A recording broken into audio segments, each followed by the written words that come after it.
Hi friends, કેમ છો તમે બધા? આઈ હોપ કે તમે બધા મજામાં હશો. આજે આપણે બનાવવાના છીએ મસ્ત ફૂલેલું અને પરફેક્ટ ખમણ. એકવાર ખાઈ લો ને તો બજારના ખમણને તમે ભૂલી જશો. વિડીયોને લાસ્ટ સુધી જરૂર જોજો, કેમ કે એન્ડમાં હું તમને આપીશ ખમણ પરફેક્ટ ફૂલવાની સિક્રેટ ટિપ્સ.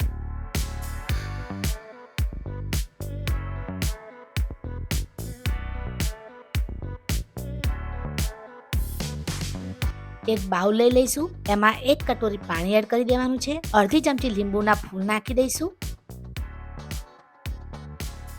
2 ચમચી ખાંડ એડ કરીશું. 1 ચમચી તેલ એડ કરવાનું છે અને સારી રીતે મિક્સ કરી દેવાનું છે.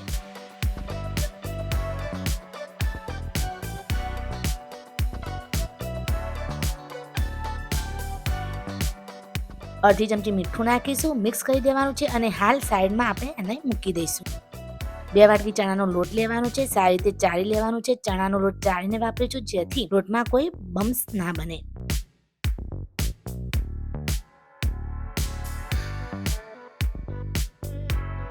જે પાણીનો ગોળ આપણે બનાવ્યો હતો લીંબુના ફૂલ અને ખાંડ નાખીને, એ પાણીને આપણે આમાં એડ કરી દઈશું અને સારી રીતે ફેટી લેવાનું છે.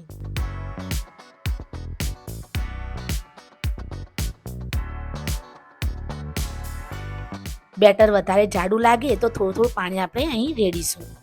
બસ બેટર આપણું આટલું કન્સિસ્ટન્સી વાળું હોવું જોઈએ અને આપણે 15 થી 20 મિનિટ માટે આને ઢાંકીને મૂકી દઈશું.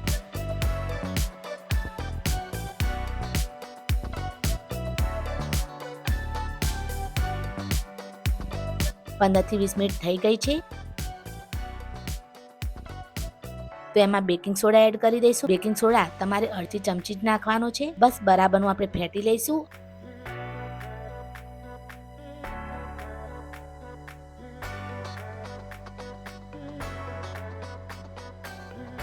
અને ઢોકળિયામાં આને આપણે સ્ટીમ કરવા મૂકી દઈશું 20 મિનિટ માટે. તો ખમણ સ્ટીમ થાય છે ત્યાં સુધી એની સાથે ખાવાની મજા પડી જાય એવી કઢી બનાવી દઈશું. તો એના માટે બાઉલ લેવાનો છે. 2 ચમચી ચણાનો લોટ લઈશું, 2 ચમચી ખાંડ ઉમેરીશું અને થોડું સ્વાદ અનુસાર મીઠું એડ કરી દઈશું. અડધી ચમચી આપણે અહીં લીંબુનો રસ એડ કરવાનો છે. અડધું ગ્લાસ પાણી એડ કરી દઈશું અને હલાવી દઈશું.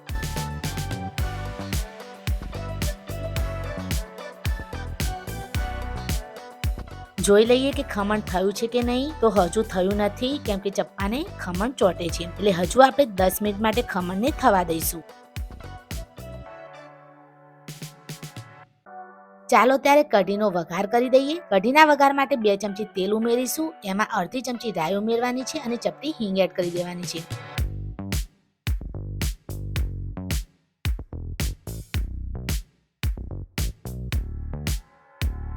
લીલા મરચાં અને મીઠા લીમડાને આમાં આપણે એડ કરી દઈશું. લીલા મરચાં થોડા ચડી જાય એટલે એમાં આપણે ચણાના લોટનું જે આપણે ગોળ બનાવ્યું હતું એને આમાં એડ કરી દઈશું. ચણાનો લોટ જાડો થઈ જશે, થોડો ગરમ થશે એટલે.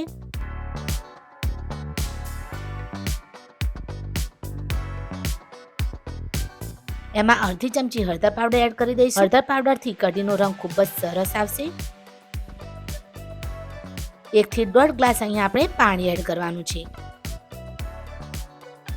2 થી 3 ઉફંડા આવવા દઈશું.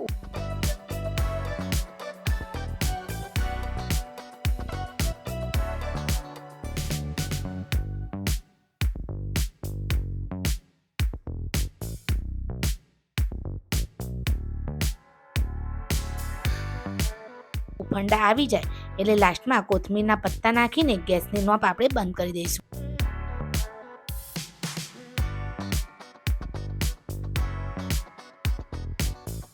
કઢી તો આપણી બની ગઈ છે. હવે આપણે ખમણ સ્ટીમ થાય છે ત્યાં સુધી ખમણ પર નાખવા માટે રાઈ અને મરચાંનો વઘાર કરી દઈશું. એના માટે એક અલગ વાસણમાં 1 ચમચી રાઈને ફોડી દેવાની છે. રાઈ થોડી ચટકી જાય એટલે 2 ચમચી તેલ એડ કરી દઈશું.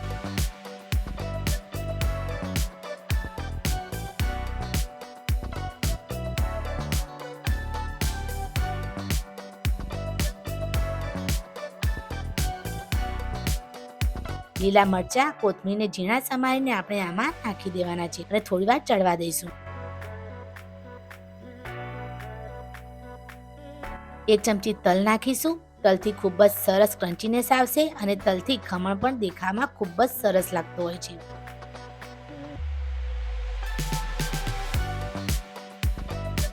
1 ગ્લાસ પાણી એડ કરી દઈશું, 2 ચમચી ખાંડ એડ કરી દેવાનું છે અને 3 થી 4 ઉફંડા આવવા દઈશું.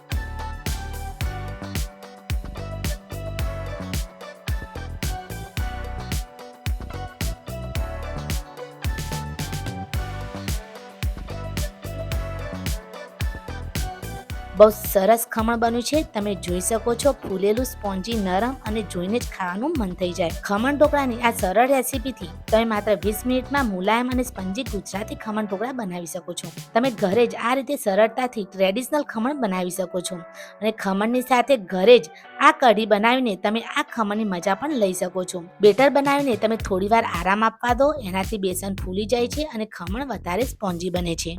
લીલા મરચાં અને કોથમીરનો વઘાર આ ખમણ પર આપણે નાખી દઈશું.